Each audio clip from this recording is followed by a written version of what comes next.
Hello, you are listening to the Natural Healing Show for UK Health Radio.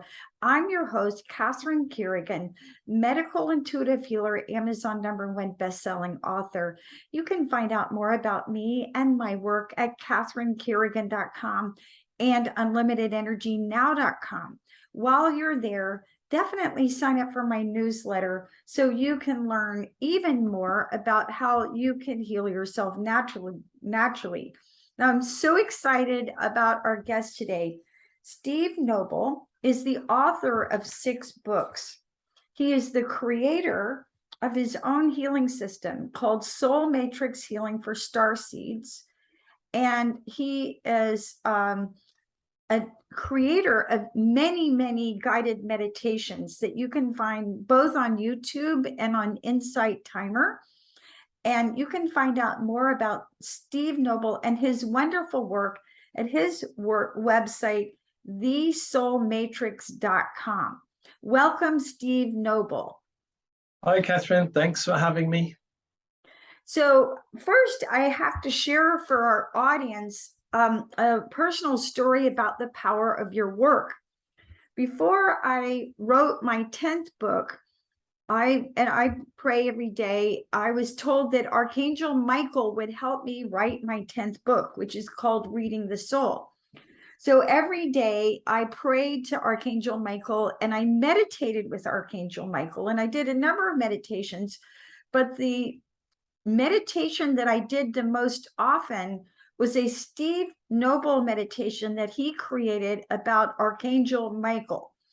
And I prayed and I meditated so much with Archangel Michael that one of my clients, who's clairvoyant, told me that my whole aura turned blue, which is the healing color of Archangel Michael. My aura is usually pink.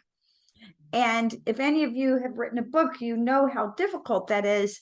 I wrote Reading the Soul in a month, and it became my 8th Amazon #1 best-selling book. So I have so much to be thankful for Steve Nobel for. Oh, thank you. Amazing. It's really nice to hear the stories to come back from the work. Yeah, brilliant. Yes. And so if you are new to Steve Nobel, definitely go to YouTube or Insight Timer and look up his guided meditations. His guided meditations are my favorite, and he has guided meditations for absolutely everything. Yeah. Now, Steve Nobel, what is spiritual awakening? Spiritual awakening, there's a concept called 3D to 4D to 5D, and it's vibrational. This is a kind of vibrational concept. 3D, third density, is the world we mostly know. It's the world of, in the newspapers, who's to blame, who's it for, who should be attacked, who should be sacked. It's us versus them. It's schisms. It's a small number of people have a load of wealth and the rest have to kind of struggle. This is the third dimension. It's a school of hard knocks, basically. Fourth dimension, 4D, fourth density, I should say, is where people start waking up. In 3D, we're mostly asleep. The government has the power, the wife has the power, the husband or mother-in-law has the power. It's all external, but suddenly we hear this statement, you create your own reality, which is, when I first heard that from a channel back in the, when was that, the 90s, early 90s, I was like, what does that mean? I create my own reality. I read all the Seth books and I was really like, what does this mean? And I was really gripped by it. I started to put into practice that I can create from my thoughts, intentions, beliefs, stories, emotions, dreams, actions, choices. All this has an impact on the external world. And slowly my reality began to change. So we begin to wake up from 3D, which is the old world, the way most people live in the world, with no spiritual awareness or hardly any spiritual awareness. They may go to church, they may be on their knees praying, but they're like praying and in terms of a victim. Please, God, help me, I'm suffering. There is no empowerment. There is no relationship, real relationship. It's going to a shaman, please heal me. It's giving away power.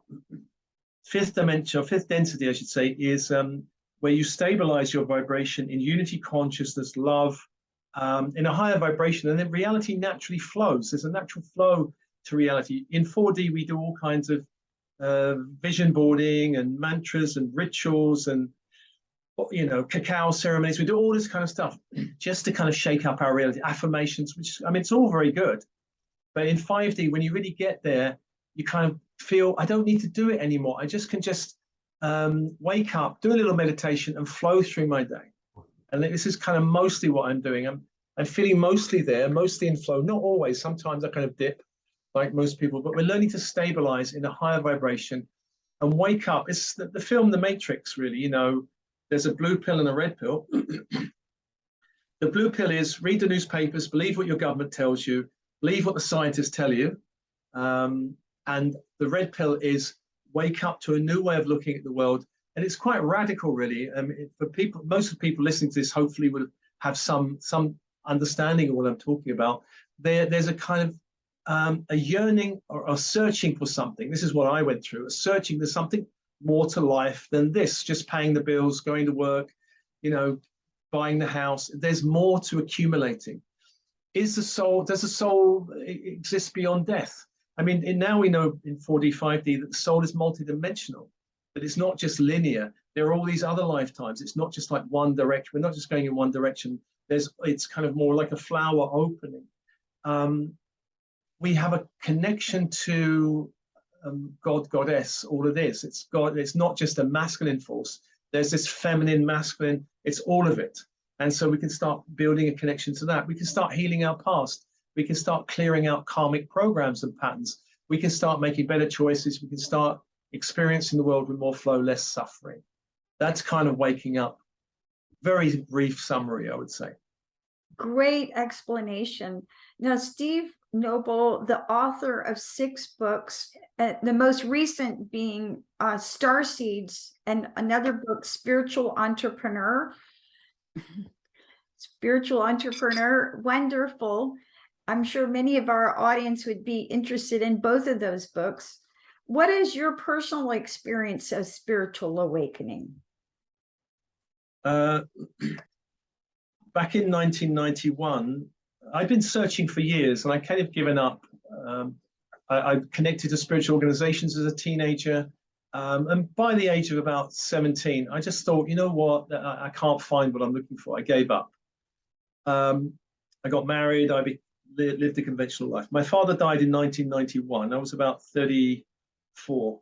And that was a waking up for me. I realized there was this kind of spell that broke, and I went away from the hospital where he died thinking there must be more to life than this. I don't know what it is, but I'm going to find it.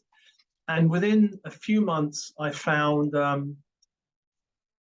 I thought I should learn, my then wife is Portuguese. And so I thought, well, I should make an effort to learn the language. I went to see a teacher. She turned out to be a white witch. She taught me tarot and crystals. Then I was pointed to a crystal healer, then pointed to a spiritual teacher, then pointed to all these channels, then pointed to a spiritual organization I started volunteering in. It was one after the other. It was very like synchronicity. There was no vocabulary. The word wasn't in my vocabulary, synchronicity, but that was the experience of something pointing to the next thing and the next thing. It was just like this magical universe started to open, and which wasn't very pleasing for my now ex-wife. And I had 2 young children. So it's a very difficult time because my ex-wife wanted me to not do that path. But the pull was so strong. This is what I'd been waiting for. I couldn't logically explain it. And I couldn't explain it to her. Why do you want to do this stuff? She would say. And, what cult are you in now? She had all this kind of stuff. Eventually we did split. There was no choice. And off I went. So it was magical, mostly magical. It was the difficult challenge of the relationship ending. But that's kind of healed now. I've got a great relationship with my children, 4 grandchildren. So that's kind of healed. Mm-hmm. My next awakening was different. It was in 2010. I was really resisting the impulses of the soul. I was in this beautiful organization. I was a director of a spiritual organization. I was with this person I kind of loved. I was in a beautiful apartment in London. It was amazing. So I had my life settled. And the impulse was leave. There's more. And I was like, no. I remember going, why should I leave all this? And so I refused the calling. And then my life imploded, and I was in a dark night of the soul for 6 years. which was like no intuition, no impulses from the soul, no guidance, nothing, and also being hit by dark forces, lower astral daily, nightmares, every day for about 2 years, being chased by demons or being thrown in prison or people trying to kill me. I couldn't meditate anymore. It was just too difficult. So I just would lay under a tree if things got too intense. I eventually came out of that 6-year dark night, and then the voice spoke finally, and it said, teach about starseeds and ascension. And I was like, that wasn't really what I wanted to hear. It wasn't like, welcome back. Hey, you're out. Wonderful. It was like, okay, get on with it. And I didn't really know I didn't really think I knew that much about starseeds or ascension. So I was like, I meditated for 2 weeks thinking, shall I do this? Can I do this? And then I realized if I say no again, it's just another period of dark night or something. So I decided, you know what, I'm just going to say yes. So I said yes to it. In the beginning, I ran a workshop and people went crazy for it. They were like, we want more. This is fantastic. And I thought, I don't know if I know enough.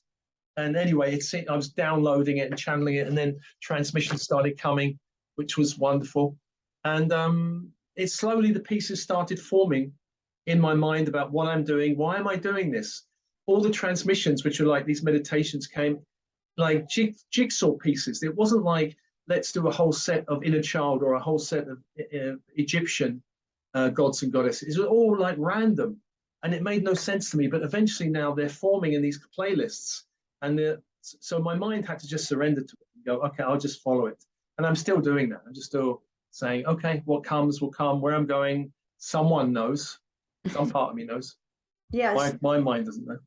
I really love your story. I have to say, one of the things that I say in my work as a medical intuitive healer is that when you are listening to spirit only has to tap you on the shoulder. But many of us resist. I know I've resisted. Yeah. And many times. And that's when we get the big, whammy over the head. Yeah. I've had a few, like you may have had a few. Absolutely. Yeah. Now you speak about star seeds, and one of your book is titled Star Seeds. Who are they? So the soul is multidimensional. The soul exists in many different planes of existence. This is just one plane of existence. Actually, the earth, this is just one plane of the earth. There are other planes of this earth in parallel dimensions. This is not the only earth that we can experience. Starseeds come naturally from other dimensions, other star systems, higher dimensional star systems. Common ones would be like, for the earth, very powerfully connected to the earth, is the Pleiadian star system, Pleiadian star seeds. That Sirian is very powerfully connected to the earth. Lyran is very powerfully connected to the earth. Andromedan to some extent, and more. There are many more Arcturans. There are many more systems. So starseeds come in here. It's almost like coming in on a mission. Well, the Earth's in trouble. The Earth is ascending, and humanity is really forgotten its original light. And so all these higher beings descend in vibration, because they come from higher vibrational realms, into a 3D body, which is difficult. Coming out the birth, going in the womb of my mother was difficult. She was a heavy smoker, and and being born in a 3D dense family was difficult. My parents were products of World War II. They were evacuated from London in the Blitz, with the bombing campaign. And they had that mentality of anxiety and rationing, which was around at that time. So I was born in this dense family. And so I had to kind of, you're working with all of these layers of who am I, who are these people, what am I here to do? I had a feeling when I was younger, it wasn't really the word, I think I'm special. It wasn't really like that. But it was like, I feel different. But I couldn't really explain it. And I didn't really want to feel different. I wanted to fit in. So I tried to be normal. And a lot of starseeds, certainly in my generation and a few generations afterwards, tried to be normal, try to fit in, dress properly, do a normal job, marry a normal person, do all the normal things. The starseeds coming in now are not really falling for that. They're not really doing that so much. So starseeds come here, they come with a mission. and it's a soul mission. And that mission has to be remembered, and we have to wake up to it, which is almost like peeling layers off. I'm here for some reason. What is it? I don't know. We go looking for it, and maybe we don't find it for a while. Slowly, I mean, there's a timing for most starseeds. For some, it's after the Saturn return. Saturn return's a big one for a lot of people. That starts to help people wake up. They come in with different missions. So an example of missions would be a lot of starseeds come in as creator, artist types, like David Bowie. That was actually easy for the early ones because people like David Bowie and Jimi Hendrix, and they could go into music and be weird, and actually it was accepted, you know. But you couldn't be weird in a bank, or you couldn't be weird in a corporate boardroom, but they could be weird. There are the light workers, healers, who are really attracted to healing systems and DNA upgrades and light body. There's a lot.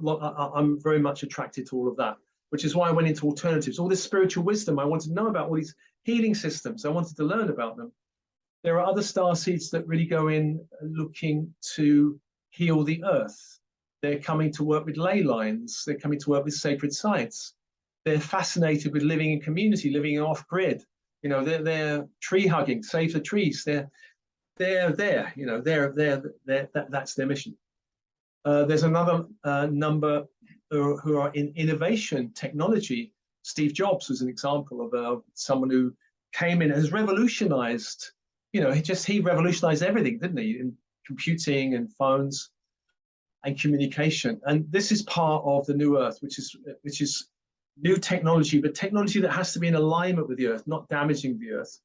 Another wave are warrior type, crypto warriors, cyber warriors.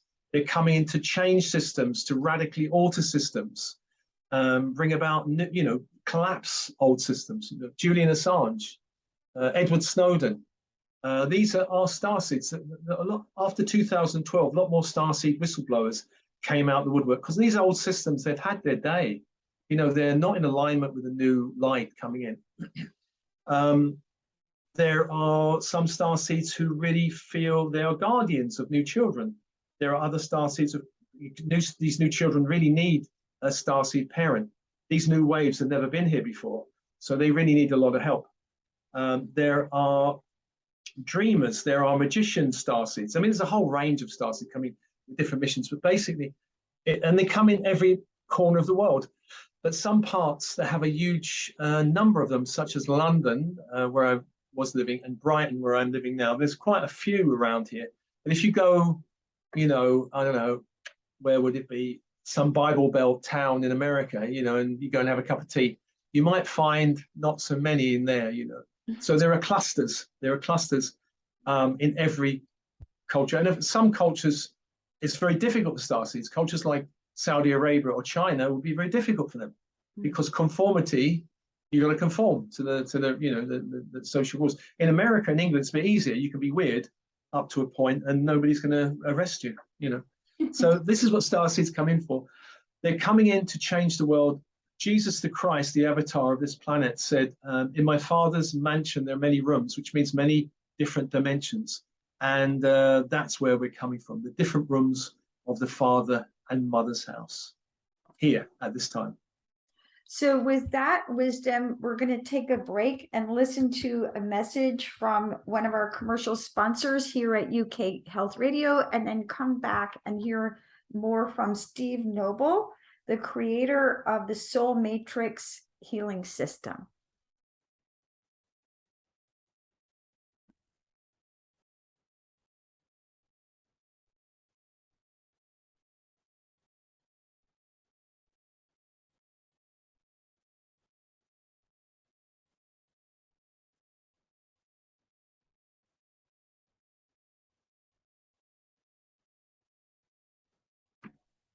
Steve Nobel, author of 6 books, creator of the Soul Matrix healing system. We've been talking about spiritual awakening. And when I'm doing medical intuitive reading, one of the things I look at is, where is a person on their journey, their spiritual journey? unconscious, awakening, or conscious, right? And when you're conscious, it's like you know who you are, you know why you're here. And other spiritual authors, my favorite spiritual author is actually Dr. David Hawkins, who wrote Power versus Force. Yeah. And he talks about levels of consciousness and raising your level of consciousness. Yeah. In your view, what is ascension? Ascension is there's, well, we could say there's the soul, multidimensional soul, the bigger part of us, the parent part of us, the adult part of us.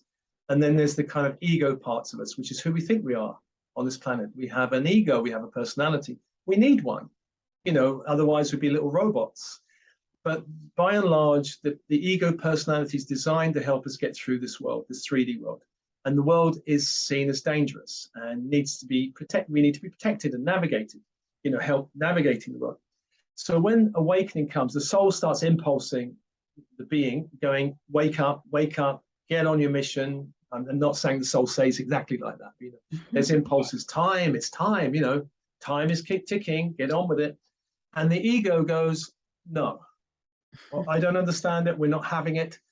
Keep going, doing what you're doing, you know. And we may have egos which are introverted, you know, pleasant, pleasing. We may have egos which are extrovert, dynamic, achievers, you know. We may have brainy, very heady egos. And there's a whole range of it. But basically, whatever the range is, it goes, no, not having that. So there's a little bit of a tussle between the ego and the higher self, you could say. The higher self's going, come on, meditate, connect, raise your vibration, stop watching the news, those news programs, rip up that paper. And the ego's going, this is what we're used to, you know, we're used to it. So there's a kind of tussle. It's very confusing for a while because the light's coming in this kind of old, denser ego. But slowly, it's a bit like the caterpillar is forced into the cocoon. And the ego does not like it. It goes into this kind of, it may go into a crisis of like, who am I? What am I doing? Do I want to be in this marriage? Do I want to be in this job? I don't like this job anymore, you know, and all of this kind of stuff. And eventually the ego is being pushed out into this more butterfly. And of course, who knows what the caterpillar thinks in nature when it's being forced into the cocoon and out as a butterfly. It probably doesn't go, yay, yippee, at last, I'm going to be a butterfly. It goes, what is happening? I don't know what's happening. There's a whole process where the whole body of the caterpillar is actually totally transformed and it becomes this new being. So we resist the ascension process. We resist awakening. We can call it awakening, ascension. Ascension is like raising in vibration, shifting our mindset, opening our mind, clearing our emotional body, mental bodies, all the layers of our aura. We become able to access different parts of us, gifts we didn't realize we had. You know, when I was in the 3D world asleep, I was working in a bank overlooking the River Thames in this big corporate-y block, you know, shuffling papers. And if my future self or higher self had come to me and said, in the future, you're going to write books. In the future, you're going to go on YouTube. There was no YouTube in those days. In the future, you're going to be podcasting. There was no podcasting. You'll be doing talks and workshops. You'll be a director of this spiritual organization. Then you'll be a director of your own business. I would have just thought, I'm going crazy. You know, I'm going to go and see a doctor. Maybe the voices are getting a bit too strong. So it's a bit like Morpheus offering the red pill and the blue pill. And some people don't want the red pill. They want to stay in the matrix. They want to stay living their normal life. If we take the red pill, we go on a journey, go down, as in the film, they say, we go down the rabbit hole and see how far it goes. But really that rabbit hole is opening us up, not to an alien world, but actually more in touch with our true nature. We get in touch with other lifetimes, you know, difficult lifetimes. I had one memory of being burnt as a witch, which was very unpleasant, as you can imagine. It's really difficult. And I have other memories of Egypt and Greece. And I actually really love the Mediterranean. I feel very at home around the Mediterranean. I feel I've had lots of lifetimes around Greece and Egypt and all the Mediterranean countries. I don't feel so at home in England, actually. I feel I'm just a newcomer here. This is not I haven't had many lifetimes here. India, Tibet, all these cultures, Atlantis, these cultures have a very strong affinity with, but not so much the modern world. So I feel a bit out of it. I've had to learn to love English culture. So this is what Ascension is. We're opening up more to our true nature. We're shedding the old. We're opening up to a new identity, our butterfly self. And we're letting go of our caterpillar, miserable me. Am I deserving? Am I worthy? Can I do it? You know, who am I to think I can do this? You know, all of that old programming goes, and new programming comes going, I'll just do it. That sounds a great idea. Let's just try it out and see, which is where I'm at now, really. I don't kind of go, oh, can I do that? Will it be all right? Will people love me if I put out this meditation? I just do it. And then some people love it and some people don't love it. And that's normal and fine. That's such a great explanation. And in my book, Reading the Soul, I talk about what I call a breakdown to a breakthrough. And sometimes you find yourself in life and like everything's falling apart. It's like your marriage is falling apart, your job is falling apart, you're forced to move. And, you know, when you're in the midst of that, you're just like, this, I don't like this at all. But Yeah. it is, and it's an emerging process for sure. Yeah, for sure. I know you mentioned David Hawkins, and he says in his scale, the pivotal point is courage, which it is. We have to find, I've had enough of this. I can't bear that anymore. I'm going to leave it. I have to go and find myself. I have to go, whatever, do the adventure. I think courage, or the other dimension of courage, is inner power. We have to find our inner power. It's not about asking for permission from everyone. We find it within ourselves. And for me, it was leaving a marriage and then leaving a corporate job. And they were very difficult decisions to make. You know, this was my identity and my safety zone. We have to leave the safety zone, leave the comfort zone. There is no awakening in the comfort zone. We don't stay in our lovely, you know, 3-bedroom house with the same boyfriend going, I'm awakening and my life is exactly the same. Nothing's changing. I just feel better about myself. It doesn't really happen like that. Usually the outer world starts changing dramatically, which is the beauty of it and the challenge of it, really. For sure. Now, earlier in this broadcast, you talked about 3D, 4D, and 5D. Can you explain for our audience a little bit more about 3D, 4D, and 5D, and kind of how can we tell which dimension we're living in? Well, the Earth started shifting, whether humanity, regardless of what humanity wanted to do, started shifting. I'm not sure exactly when. It may be back in the 60s. Certainly in the last 50 years, there's been a shift. So the planet itself is in 4D now, and starseeds coming into the planet are higher dimensional 5D, 6D, 7D, and beyond beings come into a regular physical body. We can tell when things are shifting out from 3D. The majority of the world are still in a pretty 3D mindset, which means struggle, suffering, no ability to manifest. If you want to get something, you have to fight for it. You have to elbow people out the way. You can be polite, but, you know, it's still an elbow out the way. You know, empire, you know, the British Empire was a very 3D empire. You know, it was very nice and polite, but it was still conquest and domination. 3D is about manipulation. It's about blame. It's about playing small. It's about who am I? All of these kind of ego thinking. You know, nothing very much happens in the outer world. When someone's stuck in 3D, their life may be very much the same. You know, I dated a young woman several years ago, and her parents were lovely, Jewish, not Orthodox, Jewish, but not Orthodox. And they were married 50 years and they had a 50-year reunion thing. And all the friends they've known for 50 years turned up. I don't have friends. I've got one friend I've known for 30 years, but all my friends before my awakening 91 have disappeared. I have no connection with them anymore. So if someone in 3D, their life tends to be very, very, very organized, the same, nothing much changes. You know, it's a kind of regulated life. You can be in 3D and have a very chaotic life. You can be homeless and have a very chaotic life, but still nothing's changing. You're on the streets. It's difficult. 4D, it's about, I have the power to change my life. I have the power to steer my life. I have the power to align with my destiny. There is a destiny. there is a soul, I live many lifetimes. These kind of concepts start opening up. We start putting these things into action, and start finding that not only we feel better, which is good to feel better, isn't it? Affirmations make us feel better, and all of this stuff. But things start shifting. We start manifesting, new opportunities happen. Also, at the same time, challenges get a little bit stronger. In 3D, you just live that kind of under the bar. You know, you're kind of living there. It's not too challenging, not too exciting. But in 4D, the opportunities may open, manifesting may open. Flow is something that only happens in 4D. There's no flow in 3D. Synchronicity only happens in 4D. There's no synchronicities in 3D at all. So there's a lot of these concepts that only can be experienced in 4D when we shift our vibration.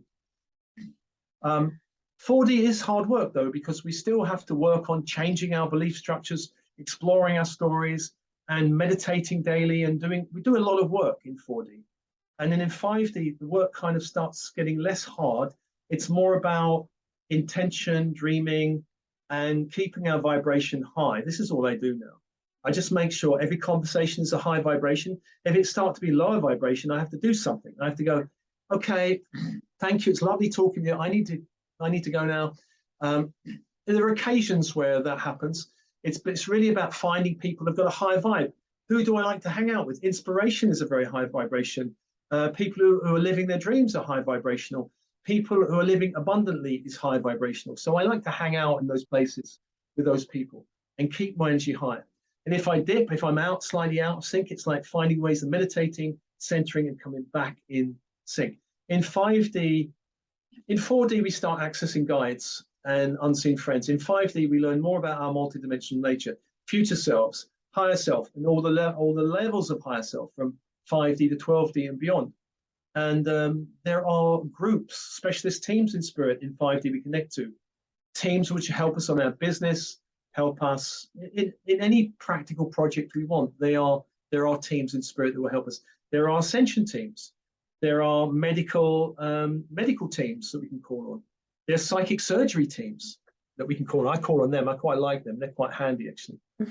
And there are teams of star beings. If you're connected to the Pleiadians, there are teams of star masters from the Pleiades who will be with you, will help you. But we've got to call on them, we've got to ask for their help. And just say, hey, I want to come and hang out in my energy field. And they'll start hanging out. So dreams start changing. You know, there may be the occasional processing dream, but you start dreaming about temples of healing, temples of learning. You start dreaming about cities of light. They're all kind of wonderful places you can start dreaming about. And anyway, I don't know if that answers it. Great information. I know that when I'm doing healing work with a client, if I look in my inner vision, I'm there with the person, whether it's in person or remotely. And in my inner vision, my angels and their angels are working on them simultaneously. And I don't tell them what to do. I just watch. Yeah. It's quite fascinating. And what it kind of looks like is usually they're using light frequencies. Yeah. Yeah. So with that fascinating information, let's take a break and listen to a message from one of our commercial sponsors at UK Health Radio. And we'll hear more from Steve Nobel, creator of the Soul Matrix Healing for Starseed System.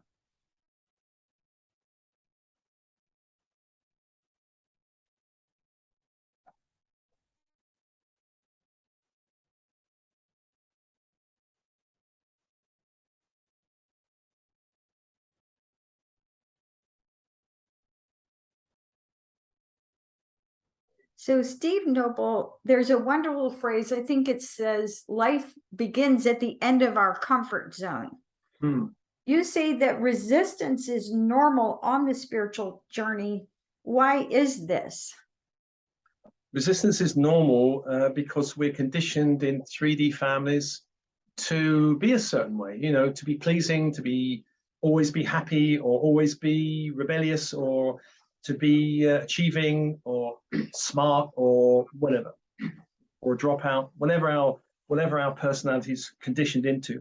Education systems are also shaping us to be logical, to be left-brained, to be more masculine, yang, you can say. Stop daydreaming, stop all that. You know, yes, do some art lessons if you want, but don't get too dreamy, don't get too imaginative. Stop daydreaming, you know, all of this kind of stuff. So most education systems are very left brain and discount the right brain. So we go to work and we might work in a corporate system, which is very boxy. Again, corporate systems are all left brain. They're all bullet point presentations. They're dull. You know, if you've ever worked in a corporate environment, it's dull as anything, which is why they often buy in coaches and buy in people to spruce them up a bit, because they have no creativity, usually. There are companies like Google, I suppose, and Apple and Pixar that have a bit more creativity about them. But most corporate places are boxy. So we're programmed in this world to be a certain way. And when we get this impulse to become what we could say a bit weirder, it's a little bit like, oh, I don't know. How weird can I be? Isn't it? Will people like me? I'm not sure if I'm allowed. Will people reject me? In England, fortunately, they like eccentrics. It's always been an eccentric, because always had like the punk rock thing and a lot of weird stuff. New York is very, I guess, very eccentric as well. There are places on the earth that do not like eccentricity. You know, Middle Eastern countries perhaps do not like it very much. Actually, interestingly, when I was in Italy, in Milan, I noticed that people were very conformist. Everyone was very into fashion, but there was a lot of conformity around how you should be. And my ex-partner was like into that as well. How must I be? So we're trying to break out of an old identity without really knowing what kind of new identity we want to have. So there's going to be resistance. And the bigger the dream, the bigger the calling, the bigger the resistance usually. You know, if you've never spoken publicly before and your soul's going, you're going to be a public speaker. Here's a vision of you speaking on stage in front of thousands of people. Your ego's going to go, eek, I don't know if I can do that. You know, I had a channel say to me in 2007, you're going to be speaking to thousands of people. And I was like, I was promoting other authors at the time. I was a director of an organization promoting others. I'm promoting them. I'm not the one on the stage. No one's coming to listen to me. But actually, a lot of what that guy said did turn out to be very, very accurate. So, yeah, so the bigger the step, the bigger the calling, the bigger the resistance. And we can resist in many ways. We can doubt. We can be skeptical. We can be afraid. We can be anxious. We can be avoidant. We can distract ourselves with all kinds of dramas. We can distract ourselves with all kinds of other projects, such as, well, I'll just get this MA and then I'll think about that, you know. And I've known people, one person I've known, I'll just get an MA, and then it went on to a PhD, and it went on for years, like 10 years of this stuff. Like, when are you going to get on? You're just distracting yourself. Get on with it.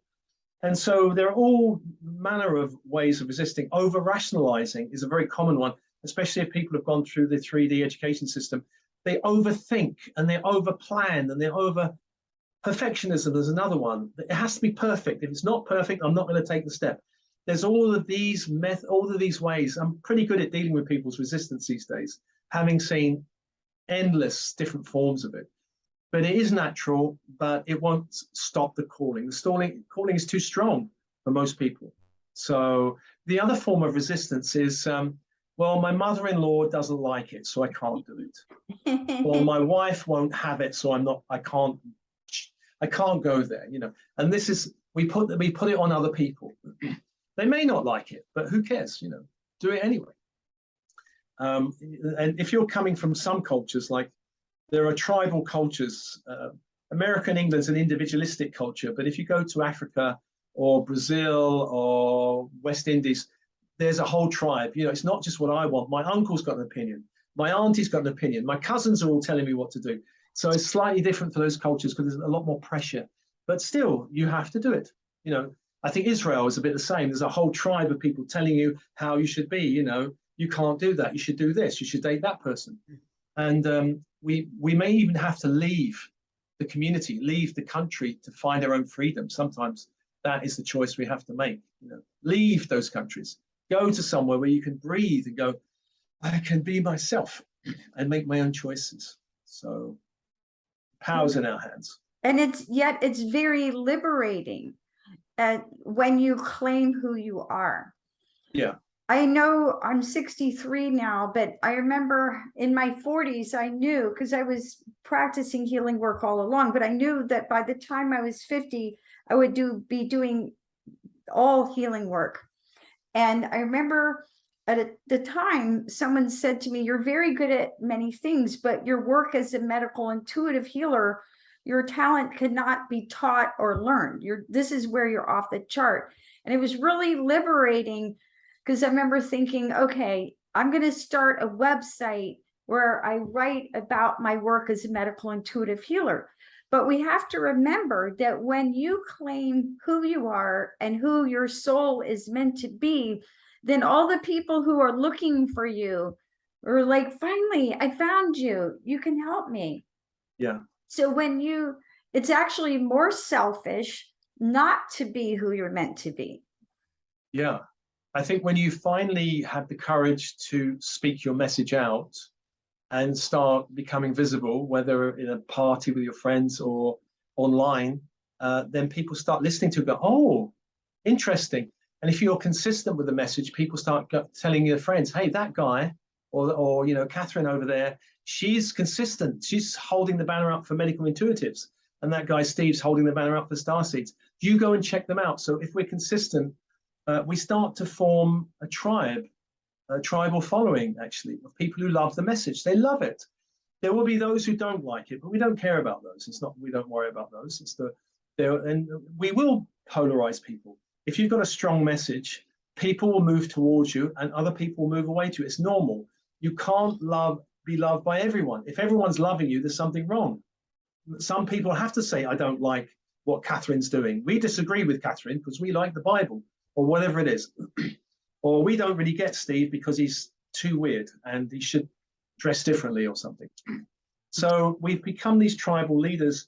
And in this day and age, fortunately, even in the 3D world, the 3D world recognizes that weird is good for business. It's starting to recognize it, which is why companies like Pixar and Apple and Google and these companies are doing well, because people want some sense of, and TED Talks they want creativity. They want something authentic and creative. They don't want this BS copy, which looks like they've just cut and pasted from somewhere, or they don't want, these visions and values that companies do, which you look at it and go, I bet most of your employees don't even believe in that. It's just some kind of BS thing. But if you've got a company where they've got a strong mission, a strong set of values, and they articulate it, and you can feel it shining out, it's like vibrationally, people will be attracted to it. They go, I don't know how I found it. People say to me, I don't know how I found you. You just popped up somewhere. And I just listened to you and I was kind of taken by listening to the first meditation.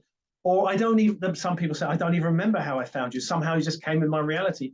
They're drawn in because of the vibration, the message and the vibration. But you have to have the courage and start to spread your message, Catherine. You have to kind of take that courage and share it out and go, well, nobody's actually asked me for my CV.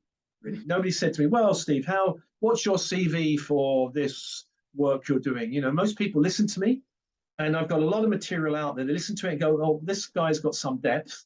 I'm going to check him out, rather than listen to read all about my qualifications. And there are some people out there. I had a client once. It was amazing. All she did was worry about positioning yourself for credibility, what exams she got, what things she passed, and I said, really, people are not, they want to know that you're inspiring. They want to know that you're authentic. They want to know you've got a message. They don't care about that so much. The corporate world may care about that, but the majority of starseeds and these spiritual awakening people do not care about that. And so she did take my advice, and she's putting out much more interesting stuff now than the old boring, hey, I am a coach and you got to trust me stuff. And too many people are doing that. So we're tribal leaders, and it's not like the 3D leader, which is, hey, I've got a super yacht. I still see people doing this. Here's my Instagram, and here's my beautiful yacht, and here's my lovely house. And if you follow me, then you too can have a lifestyle like me. And too many people are doing this kind of BS, really. It's really your tribal leader in the sense of service. You're here to serve other people. How can I serve people? And the right people will find me. If my message is clear, if my message is strong, they will find me, you know, or I will be recommended. You'll be recommended if it's clear. If it's BS, you know, you can have a beautiful lifestyle like me, then, and really, honestly, when I see it, I just unfollow people doing this kind of stuff. It's so 3D and so boring, really, but people still do it. So, Steve Nobel, what do you see as the gifts and challenges of being a starseed? The gifts are sensitivity. You have kind of abilities to feel things other people's maybe don't feel, sense things that other people don't sense, especially when you start waking up. You can feel an angry room. You can feel a peaceful place. This is very easy. At a certain point of awakening and maybe training, you can start feeling what people are thinking. You know, I know with clients, I can read their thoughts sometimes, you know, I can start reading them. I did martial arts in my teenage years. I became almost black belt in karate. I didn't win anything. I was too inexperienced. I knew nothing about energy, nothing about intuition, nothing about sensitivity. I trained 6 days a week, very hard training. In my 40s, I thought, you know what, I'm going to go back to it. And I trained only 1 day a week. I'm not going to train so hard, just 1 day a week. After 6 months, there was a Southeast England competition, karate competition, the whole of Southeast England. They put me in it. I won 2 gold medals in kata, which is like movement, a set of movements, and the other one's fighting, kumite fighting. In the fighting ring, I called all of these power animals, you know, like shamanism, called all these animals, jaguars in the room in the ring with me. I was reading people before they moved. I could feel what they're going to do, and I counted and hit them. And all the people in the club I was in looked at me and go, what's happening with this guy? You know, I was really like, I really focused so much, and I was like a whirlwind. I went through everyone, and it was amazing. But it's like sensitivity has very practical. It's not just you know, you can feel they're angry over there. There are practical ways of it. Intuition opens up. So intuition's the internal GPS. So in business, you know, I had the intuition leave London a year and a half before the pandemic hit. I had the intuition in 2016, way before it all hit. Put everything online. Everything must go online. And that's what I did. I put everything online. I stopped seeing people in person. I only saw people online for sessions and groups. I went to my old organization, Alternatives, and I said to them, I think you should start putting more stuff online. I really feel you should. And they went, no, we're fine. We've got all these physical events. We're busy. We haven't got the manpower for it. We ain't doing that. And then bang, you know, when it hit, they had to backpedal super fast. They did it very well. But still, and a lot of businesses just were hit unexpectedly. It's a bit like, I don't know if you saw videos of the tsunami in the Indian Ocean back in 2007, was it? Where all these tourists were looking, going, where's the ocean going? The ocean was being pulled out. And then this great thing killed all these people. All the animals and tribal peoples, phew, gone. They knew what was going on. Starseeds have that sense. They have that sense. And the intuition is a double-pronged thing. You have an earthly intuition, very bodily, gut feeling. You have from the heart down. You have a universal intuition, which most people on the planet don't have, from the heart upwards. You have a third eye. You can see things. You can hear things. So there's these two levels of intuition. That's one level of what starseeds have. Starseeds, when they really awaken, have gifts, which, like, I've never trained like you. I've never trained in medical intuition, but you just download it. I was told when I saw a healer back in 97, actually, you served in the temples of Egypt and Atlantis. Mm-hmm. You've got all of these gifts around healing and ritual magic and everything. And I listened to it thinking, whoa, well, if that's true, then I don't have to learn it. I can just remember it. So a lot of the stuff I've been doing, the training, is more about remembering than learning. I don't really do many trainings these days. It's more, I just kind of go, how do I do this? And then they kind of tell me. Yes, It's more like that these days. I've definitely had multiple past lives, as you can call it, medical intuitive. I can remember one past life, I was a little brown man somewhere in India, I guess, and people would come to me. I would look in their left eye, and then there were scribes around me, and I would say to the scribes, okay, they need this and that herbs. And then I would pray over them, and that would be it.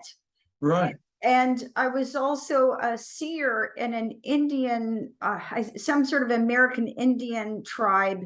And I would tell the tribe, okay, this is where we need to go now. Yeah. Right? Yeah. Yeah, exactly. Yeah. It's So, fantastic when you start remembering this stuff. yes, as you said. And so it's like that knowledge is there. I don't have to learn it, it's just there. Yeah.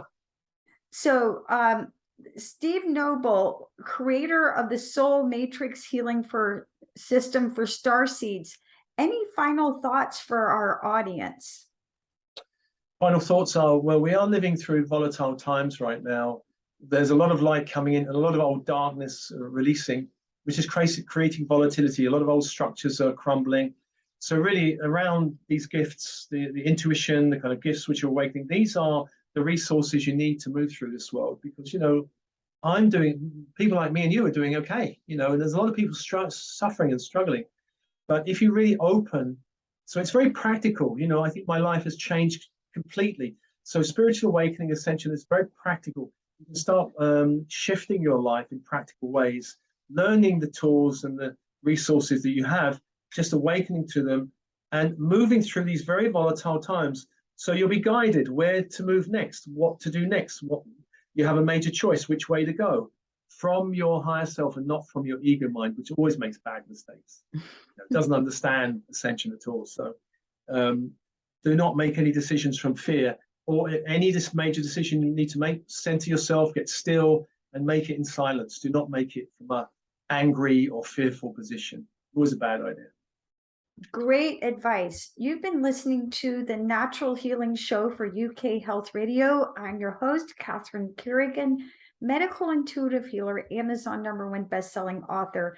You can find out more about me and my work at catherinecarrigan.com and unlimitedenergynow.com. While you're there, definitely sign up for my newsletter so you can learn even more about how you can heal yourself naturally. Our guest today has been the one and only Steve Nobel, author of 6 books, including Starseeds and Spiritual Entrepreneur, and creator of a healing system called Soul Matrix Healing for Starseeds. You can find out more about Steve Nobel and his wonderful work at his website, thesoulmatrix.com, and definitely listen to his guided meditations on Insight Timer and YouTube. Thanks so much for listening. And remember, when you listen to your soul, you're guided to heal yourself naturally. Thanks so much for listening, and we'll see you next time.